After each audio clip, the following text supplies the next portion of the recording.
Hola, bienvenidos a la Escuela de Psicología, Filosofía y Astrología Aztlán. Hoy, domar nuestra sombra, el arcano 15 en el camino iniciático del tarot, según la psicología de Carl Gustav Jung. Hoy te vamos a hablar de una de las etapas en el proceso de aprendizaje del ser humano en la Escuela de la Vida, a través de los 22 arcanos mayores del tarot, proceso que el gran psicólogo suizo Carl Gustav Jung llamara el proceso de individuación y que en la antigüedad se conocía como la iniciación.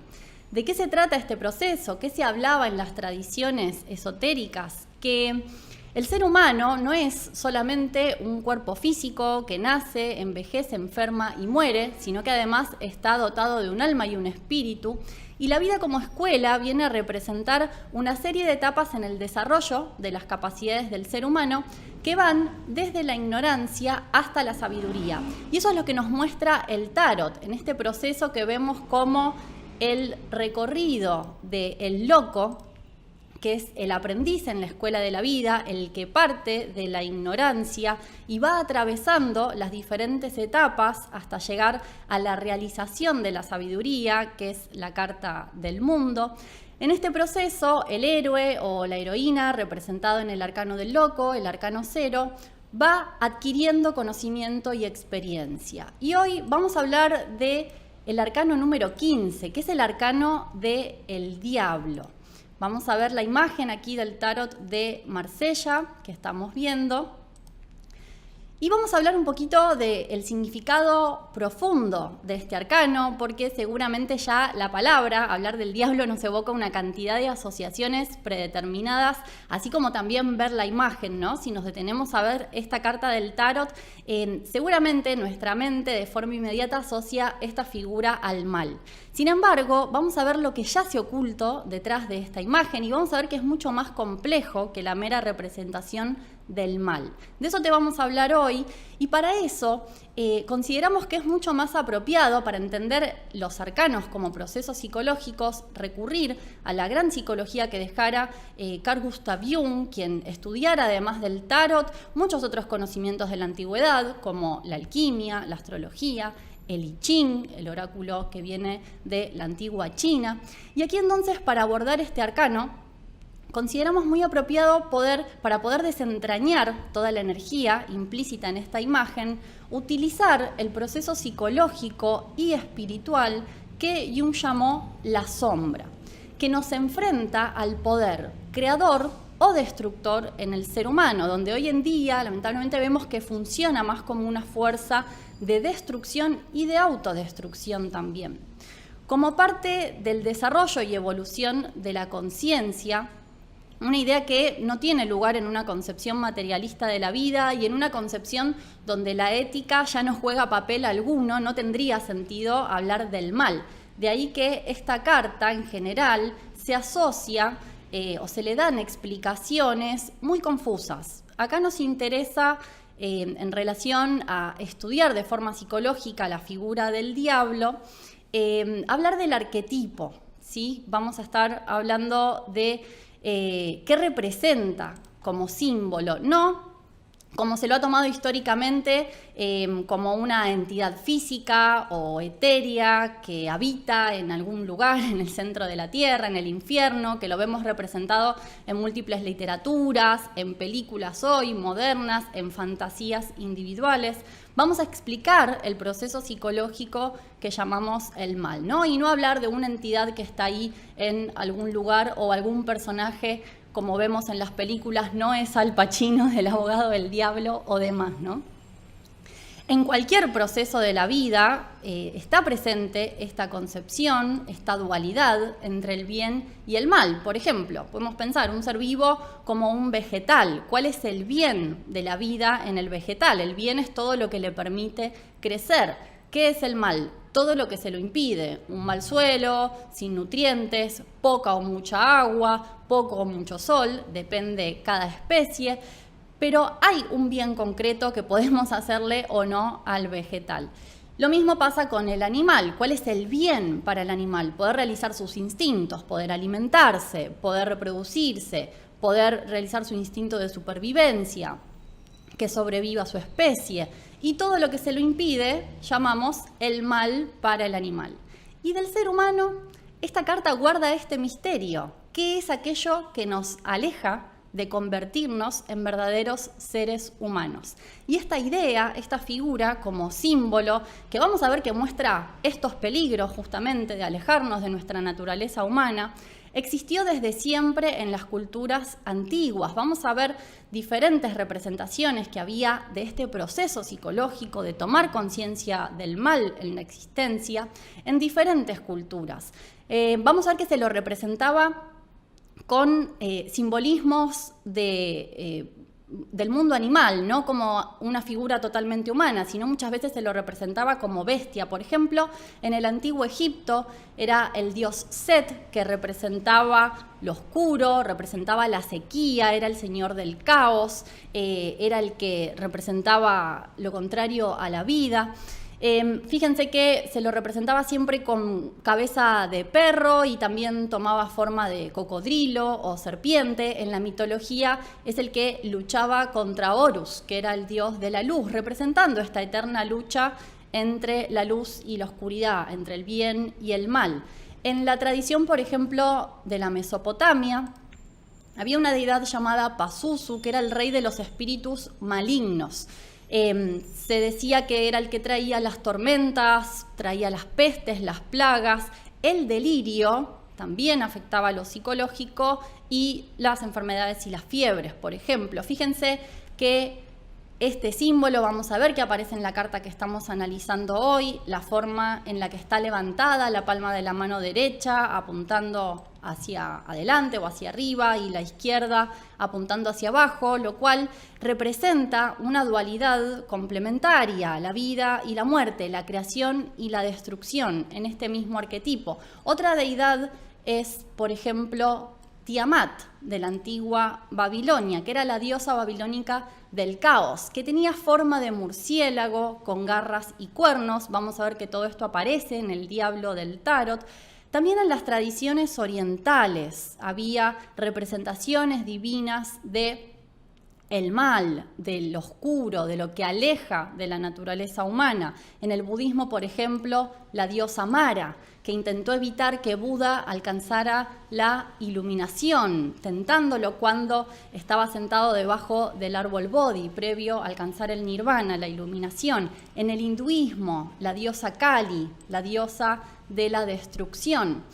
Bueno, y vamos llegando, podríamos seguir nombrando muchas otras culturas, pero estamos hablando del tarot que se da a conocer, como lo conocemos hoy popularmente, hablando también del tarot de Marsella en la Edad Media, y vemos que las representaciones que se van haciendo en la Edad Media de el mal, el diablo, Satanás, Lucifer, varios nombres que fue tomando esta figura, fueron siendo cada vez más humanas. Y esto tiene un significado psicológico en relación también a cómo se presenta en el arcano del tarot, que es que vamos estando como humanidad más cercanos a nuestro tiempo, más preparados para ver el mal como un aspecto de nosotros mismos, humanizándolo, ver el aspecto sombrío en nuestra mente, lo que Jung llama la sombra, ya no verlo como un Dios sobrenatural que está afuera o una fuerza sobre la cual no tenemos ningún control, sino que estamos como humanidad entrando en una etapa a una posibilidad de enfrentarnos cara a cara con nuestro lado oscuro. Jung en este sentido decía que la representación del diablo como mitad hombre y mitad bestia muestra el estado inconsciente, una parte de nuestro inconsciente, de nuestra mente, con el que nunca hemos llegado a tener un contacto real. Por eso es que está en estado salvaje, por eso aparece representado como una bestia a la que hay que domesticar. Y encontramos también cantidad de relatos en las mitologías de múltiples pueblos, de múltiples culturas antiguas, donde se hablaba de el héroe que desarrollaba la capacidad de domesticar a la bestia. Por ejemplo, tenemos en la tradición medieval el relato de San Jorge y el dragón, y en cantidad de otras mitologías donde el héroe se enfrenta a una bestia y la vence. Y no la mata y no la elimina, sino que la domina, toma, se hace de esa energía. Lo mismo, por ejemplo, en el budismo zen. Hay todo un relato en pasos en el que el practicante domina a un buey, que es el dominar un aspecto salvaje, descontrolado, que puede ser destructivo de la propia mente. Pero en nuestra escena, aquí en el arcano número 15, vemos en primera instancia el proceso inverso, porque vemos a los que deberían ser los humanos, que están aquí abajo como especie de súbditos del diablo, los vemos transformados en bestias, dominados por este diablo.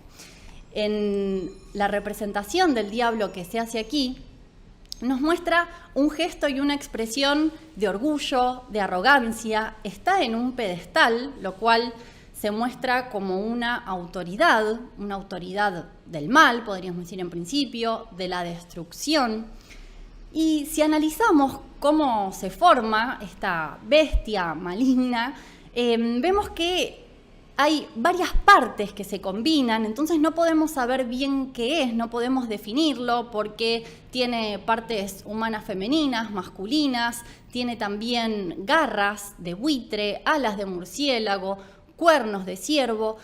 Nos genera, si nos sentamos a analizarla y nos detenemos a observar la escena, quiero definirlo, quiero saber qué es, me confunde, nos genera confusión y esa es una característica de lo que vamos a llamar como el proceso del mal, que es la ignorancia. Es el no saber, es el estar en confusión. Un estado de confusión es donde todo está mezclado, no sé cómo actuar, no sé cómo obrar y por ende cometo errores. En su expresión el diablo nos hace un saludo burlón como un niño despreocupado de que está destruyendo todo lo que no le es propio, en su orgullo, en su egoísmo y se siente poderoso, se siente invulnerable, pero vamos a ver algo muy especial y que nos da una clave a entender cómo se desarrolla este proceso psicológico, que es la espada que está sosteniendo y la forma particular en la que lo hace. La espada, que también aparece en el tarot en la carta de la justicia, el arcano número 8, representa el principio del logos, nuestra capacidad de discernir. Logos es conocimiento, discernir como lo hace la espada, que corta el velo entre la ilusión y lo real, entre lo falso y lo verdadero. Nos permite, el discernimiento que nos permite saber qué es cada cosa. Es exactamente lo opuesto a la confusión, donde todo está mezclado y caótico.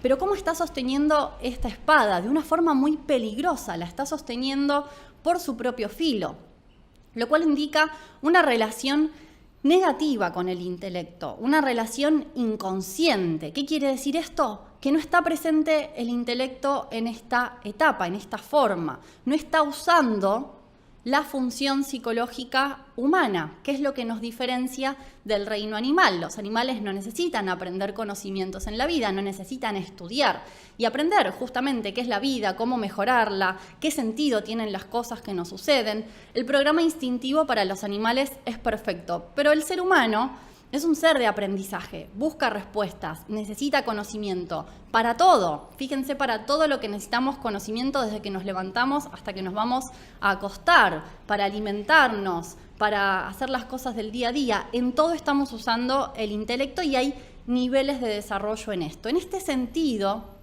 la sombra, como lo explicara Jung, es la parte animal en el ser humano, que se puede expresar, incluyendo el intelecto, expresar nuestro lado instintivo, animal, a un modo humano, o expresarlo sin él. Y ese es el peligro del que nos advierte este arcano. Una instancia en la que vivimos entregados únicamente a los instintos de supervivencia, de reproducción, de alimentación, tal y como los animales. Pero como no somos animales, eso que genera sufrimiento, dolor, destrucción. Los animales compiten por un territorio, compiten para reproducirse y ese es su programa. Eso no les genera sufrimiento, no les genera conflictos psicológicos. Pero en el ser humano, que no use la razón, que no desarrolle los sentimientos superiores de la compasión, de la unidad, ¿a qué nos lleva? Y ese es el peligro de que nos advierte este arcano. Hoy vemos este poder destructor de la sombra. Vemos cómo la sombra domina a la humanidad, que cae en destrucción indiscriminada, como lo vemos en la guerra entre las naciones. Y la guerra individual entre los individuos, todos enfrentados, todos contra todos, comportándonos como animales rabiosos y furiosos con el prójimo, como bestias, porque ni siquiera los animales son tan destructivos. Entonces esta carta nos viene a mostrar que existen fuerzas poderosas que operan desde la oscuridad, entendiendo la oscuridad como el inconsciente, como ese lugar de nuestra mente que está más allá de nuestra comprensión humana, un lugar donde nuestra conducta se vuelve incontrolada, se vuelve más bien controlada por la sombra, no por el ego.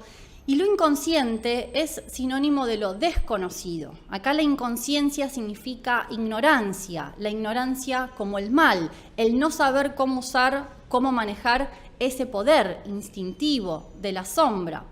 Podríamos preguntarnos por qué se expresa así este arquetipo, esta energía hoy en día, por qué vemos tanta crueldad en el mundo, y tiene que ver con todo este proceso que estamos describiendo.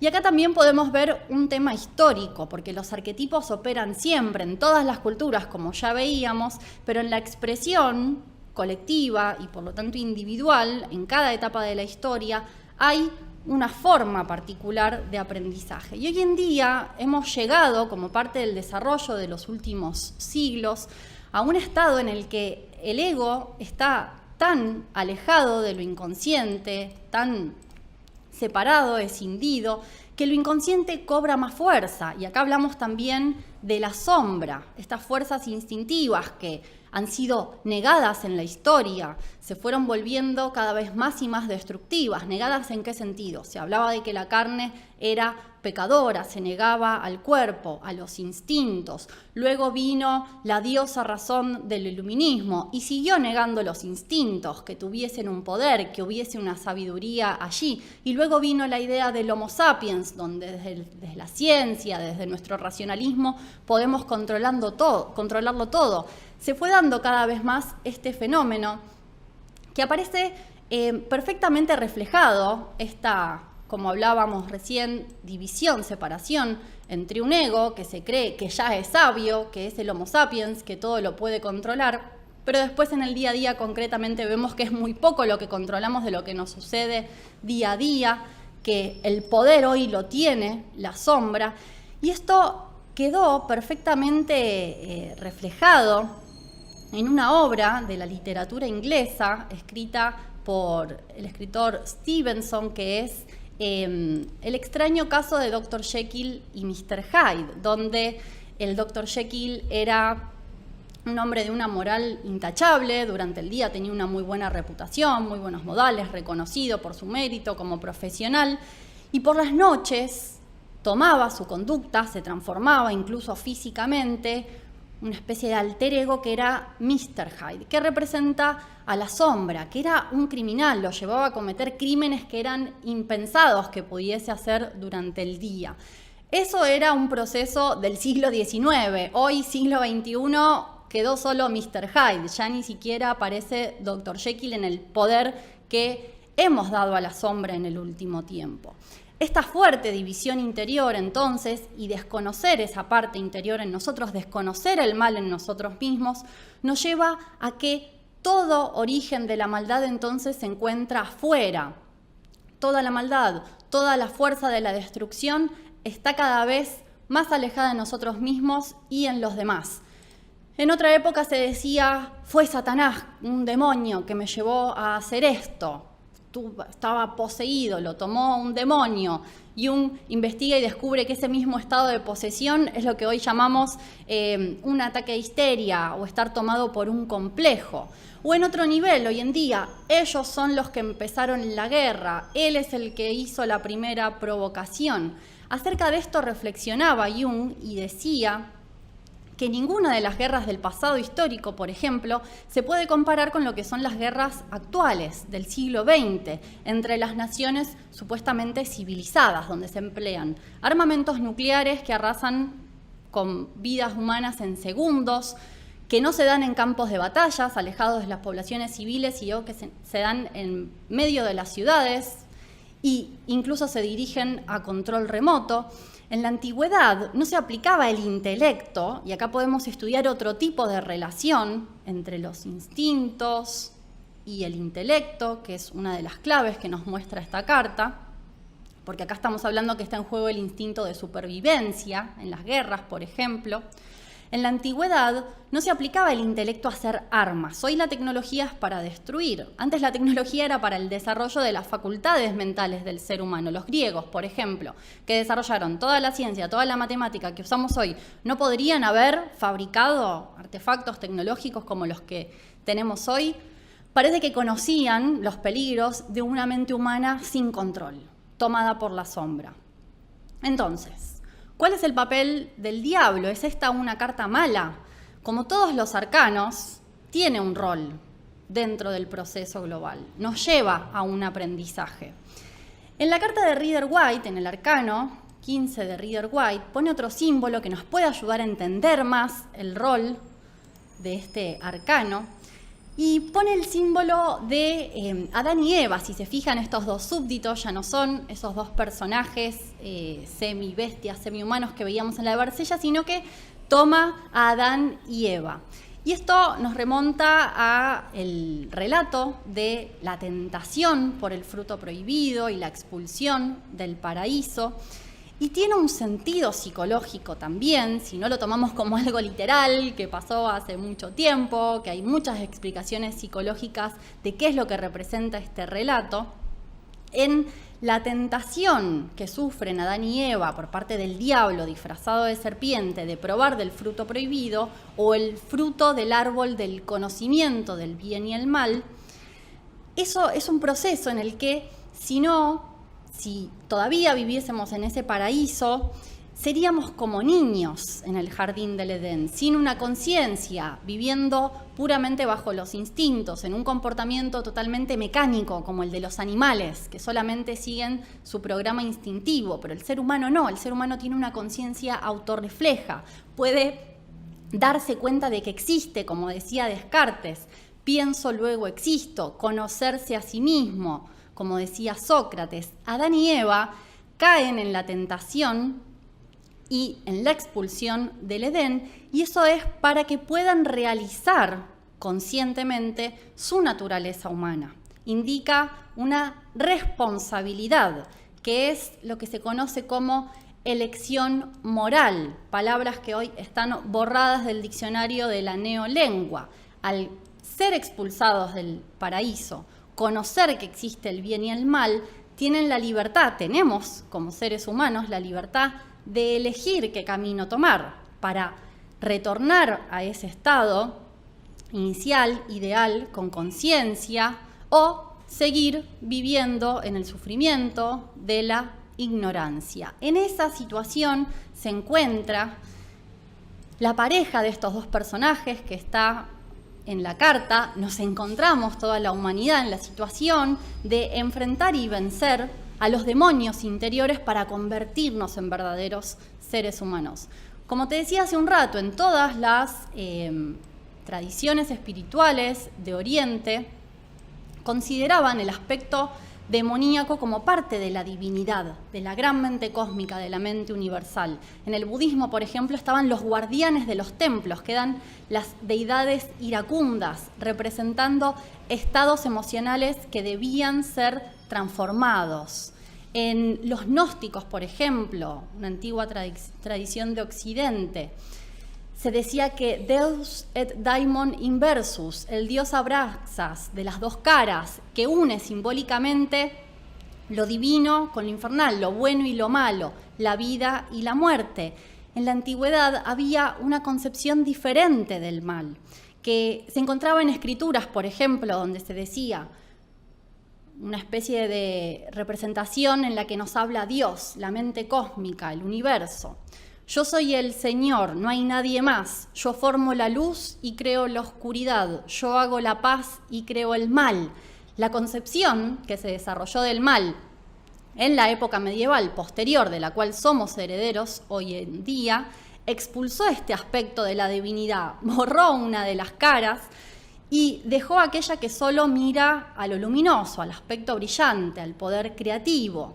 Este olvido hace que no veamos la totalidad de nuestra naturaleza hoy en día.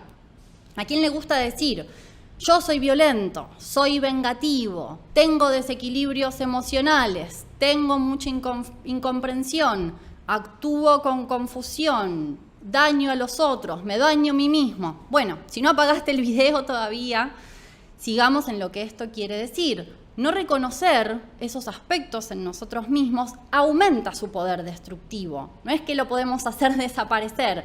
Al contrario, lo que no hacemos consciente en nuestro interior aparece representado en el exterior por el mecanismo psicológico de la proyección. Cuanto más negados sean los potentes instintos, los actos del diablo representado acá en la carta del tarot, más fuerza van a tener estos eventos, más trágicos van a ser en nuestra vida para llamar nuestra atención. ¿Y para qué se da todo esto? Porque el caos tiene un límite. Hay un orden subyacente detrás de todo este proceso. Es un proceso, como veíamos al principio, que continúa, conduce a una finalidad. El diablo no es un absoluto de todo mal contra un absoluto de todo bien. No puede haber dos absolutos. Se cancelan, es imposible. Está sujeto este poder que vemos representado en el arcano del diablo a un poder superior, que es el que domina sobre la totalidad del proceso de los 22 arcanos mayores. Digamos que el diablo para actuar en cierta forma necesita su permiso. Y acá aparece la idea psicológica de la tentación, también descrita en muchas escrituras antiguas, la tentación de Satanás a Cristo en el desierto, las tentaciones de Mara a Buda previo a su iluminación. ¿Cuál es el significado psicológico de la tentación? El mal es para que el ser humano se haga responsable, ya sea en sí mismo o que lo tenga que enfrentar afuera, porque hay sabios, hombres y mujeres, guías de la humanidad, héroes que combatieron el mal exteriormente. Por ejemplo, la vida de Cristo, la tentación de Cristo y su lucha, que está relatado en los evangelios en toda su vida, contra la mentira, la hipocresía de su época. La mayoría de la humanidad tiene que enfrentar la sombra en sí mismo. Los grandes sabios lo enfrentan fuera. Por eso Cristo decía, amar a vuestros enemigos. Combatía el mal, pero comprendiendo todo este proceso, no con odio. Pero no podemos hacer ese proceso de combatir solamente el mal afuera si primero no vencimos el poder destructivo de la sombra en nosotros mismos. Ojo aquí, atención, como dice la carta del diablo, que nos advierte, es un llamado de atención, no caer nosotros en la tentación de síndrome de gurú, de creernos que ya somos como Cristo y que ya hemos combatido el mal en nosotros, porque ahí estaríamos, como en la carta de Rider-Waite, como Adán, alimentando al diablo mismo con más fuego, dándole más poder destructor. Vamos a hablar hasta acá de esta carta. Queda mucho por agregar y mucho por entender del proceso completo del tarot. Para eso, como siempre, los invitamos, los que les interese conocer más, saber de los cursos, de las actividades que hacemos, de la enseñanza del tarot, de la psicología de Carl Gustav Jung, de la astrología también como herramienta para autoconocimiento. Así que nos despedimos por hoy. Si te gustó el video, podés darle like, suscribirte al canal, hacer clic en la campanita de las notificaciones y nos encontramos en un próximo arcano del tarot. Hasta la próxima. Chao. Hola, desde la Escuela de Psicología, Filosofía y Astrología Aztlán te invitamos al nuevo curso de Tarot terapéutico y los arquetipos de Jung.